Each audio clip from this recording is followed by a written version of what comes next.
Olá, seja mais uma vez bem-vindo aqui no nosso canal sobre ser um cristão. Curta, se inscreva, compartilhe, que a palavra de Deus possa falar mais uma vez ao seu coração.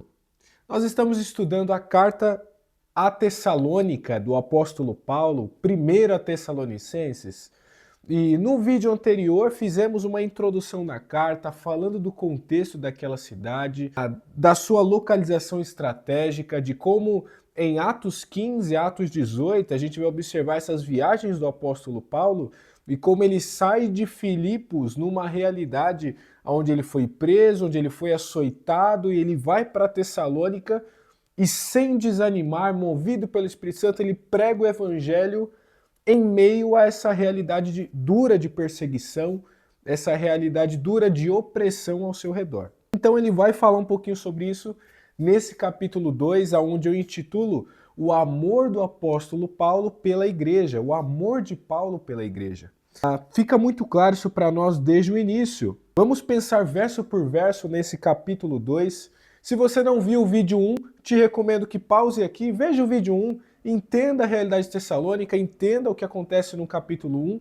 Então vamos continuar refletindo nessa carta que tem muito a nos abençoar. Paulo vai dizer: irmãos, vocês mesmos sabem, a visita que lhe fizemos não foi inútil. Apesar de termos sido maltratados e insultados em Filipos, como vocês sabem, com a ajuda do nosso Deus tivemos coragem de anunciar-lhes o evangelho em meio a muita luta.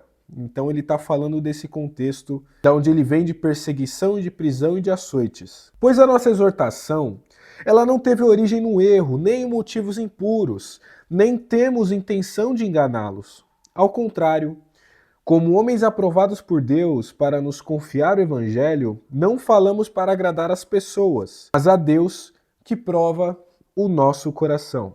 Vocês sabem que a nossa palavra não é de bajulação, não é de pretexto de ganância. Deus é testemunha.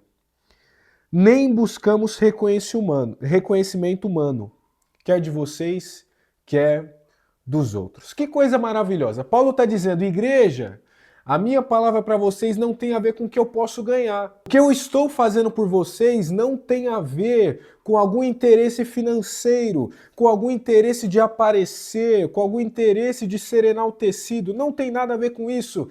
Tem a ver com a glória de Deus, tem a ver com os propósitos do reino de Deus e tem a ver com o amor que, vivendo para Deus, eu tenho por vocês. E Paulo ele começa daí em diante dizendo desse amor como uma mãe, como um pai pela igreja, de dar a própria vida por ela. Que coisa maravilhosa! Que bênção é podermos ter um líder onde nos sentimos orientados por ele, exortados por ele, aconselhados por ele, mas também amados por ele, consolados por ele, cuidados por ele. E não só isso, ele pronto a sofrer por você. Raros são esses líderes e quão valorizados eles devem ser. Quão valorizado deve ser aquele pastor, aquele conselheiro, aquele líder que se preza tal cuidado pelo seu povo. E se preza pelo propósito certo, não pelo propósito errado, não para ser reconhecido no que faz, mas exatamente como Paulo já está dizendo, não falamos para agradar as pessoas, mas a Deus, a Deus. Um líder que vive pelo propósito certo, que faz as coisas pelo propósito certo. Então a gente vai ver Paulo dizendo, embora como apóstolos de Cristo nós pudéssemos ter sido um peso, nós fomos bondosos quando estávamos entre vocês, como uma mãe que cuida dos próprios filhos. E aí ele vai fazer esse comparativo. Sentindo assim tanto amor, tanta afeição por vocês, nós decidimos dar-lhes não somente o evangelho, mas também a nossa própria vida, porque vocês são muito amados por nós. Irmãos, certamente vocês se lembram do nosso trabalho esgotante, da nossa fadiga, cansaço. Trabalhamos noite e dia para não sermos pesados a ninguém, enquanto lhes pregávamos o evangelho de Deus.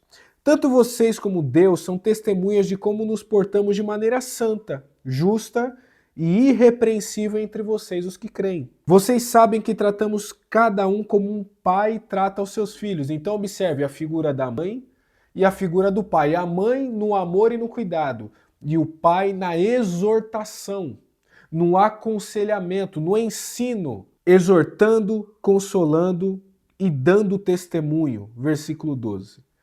Para que vocês vivam de maneira digna de Deus, que o chamou para o seu reino e a sua glória.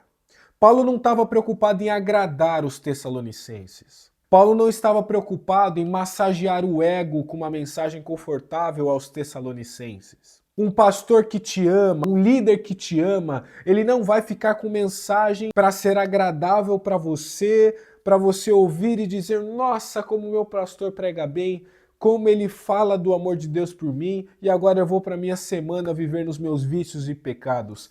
Não, um pastor, um conselheiro que te ama, ele vai te guiar para viver uma vida digna de Deus. Seja com uma mensagem dura, seja com uma mensagem exortativa, seja com uma mensagem confrontadora, ele não quer que você aceite uma vida medíocre, porque Deus não te chamou para isso. Deus te chamou para viver uma vida digna do seu reino e da sua glória, como diz no versículo 12. Então, assim como Paulo, que ama a igreja de Tessalônica, diz: olha, vocês precisam viver dessa forma, e ele vai dizer isso na sequência dos capítulos, nós vamos meditar nos próximos vídeos, nós também precisamos entender que um líder que é de Deus, ele nos direciona a renúncias, a abandonar pecados, a viver uma vida digna do Senhor. Espero que você tenha esse líder com você. Agradecemos a Deus sem cessar o fato de que vocês receberam a palavra de Deus. Vocês aceitaram não como palavras de homens, mas conforme ela verdadeiramente é, como palavra de Deus, que atua com eficácia entre vocês, os que creem.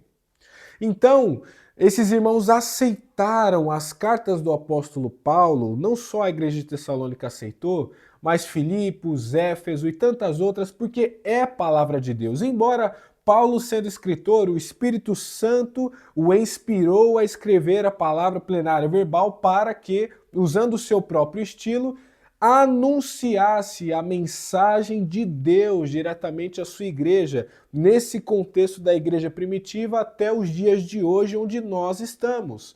Então essa palavra é 100% palavra de Deus inspirada, escrita por homens, mas totalmente inspirada pelo Espírito Santo. E Paulo vai dizer isso para os irmãos: vocês receberam como a palavra que realmente é e que atua com eficácia em quem crê. Em quem crê.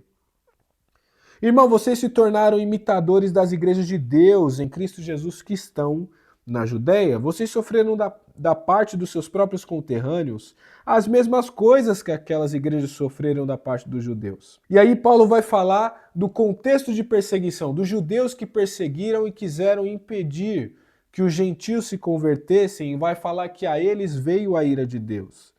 Caminhando no final do capítulo 2, Paulo diz: olha isso, irmãos, nós, porém, privados da companhia de vocês por breve tempo, mas não no coração, esforçamo-nos ainda mais para vê-los pessoalmente, pela saudade que temos de vocês. Quisemos visitá-los. Eu mesmo, Paulo, quis, não apenas uma vez, mas 2 vezes. Satanás, porém, nos impediu. Quero te deixar uma coisa muito clara.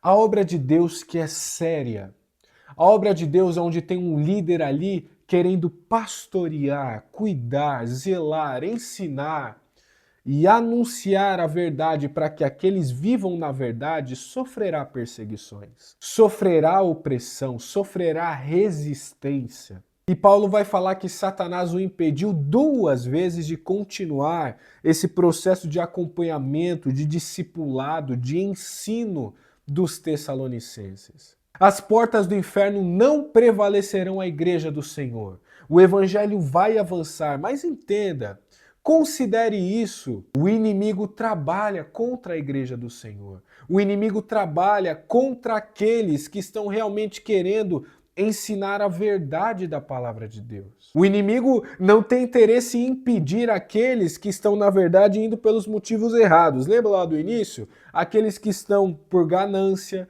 que estão por bajulação, que estão para aparecer e se engrandecer, roubar a glória de Deus. Esses Satanás não quer impedir. Mas aqueles que estão trabalhando com afinco, arduamente, pelo reino de Deus, pela verdade das Escrituras, por uma mensagem de confronto que traz as pessoas para viverem dignos de Deus, glorificando a Deus e levando o reino adiante, aí Satanás se incomoda. Aí Satanás realmente ele tem intenção contra. E nós precisamos vigiar. E aí eu quero trazer para você o alerta de uma vida de vigilância, uma vida de oração. Porque se você, assim como eu, tem o cuidado de viver uma vida digna de Deus, nós precisamos orar ao Senhor por livramento. Jesus orou e não somente uma vez, livrai-os do mal, livre-os do mal, livre-os do maligno. Jesus orou por livramento e nós precisamos orar, clamando, Senhor, não permita que o nosso adversário, que as hostes espirituais, que a opressão do inimigo, que essa batalha espiritual atrapalhe o nosso progresso, atrapalhe o nosso desenvolvimento, atrapalhe o avanço de sua igreja. Nós precisamos clamar por graça, nós precisamos orar ao Senhor. Paulo ainda vai dizer para os irmãos, caminhando agora para o final, quem é a nossa esperança, a alegria, coroa, em quem nos gloriamos perante o Senhor Jesus na sua vinda? Não são vocês? Vocês são a nossa glória e a nossa alegria. Existe uma coroa que Paulo vai falar, que é a coroa de glória, e ele vai dizer que é exatamente essa coroa que o pastor recebe mediante o cuidado das suas ovelhas. E Paulo é esse apóstolo, mas também esse pastor, que está preocupado com o cuidado dessas ovelhas aqui em Tessalônica, com o seu bem-estar, com qual propósito? E aí eu volto para encerrar. Versículo 12. Para que vocês vivam de maneira digna de Deus, que o chamou para o seu reino e a sua glória.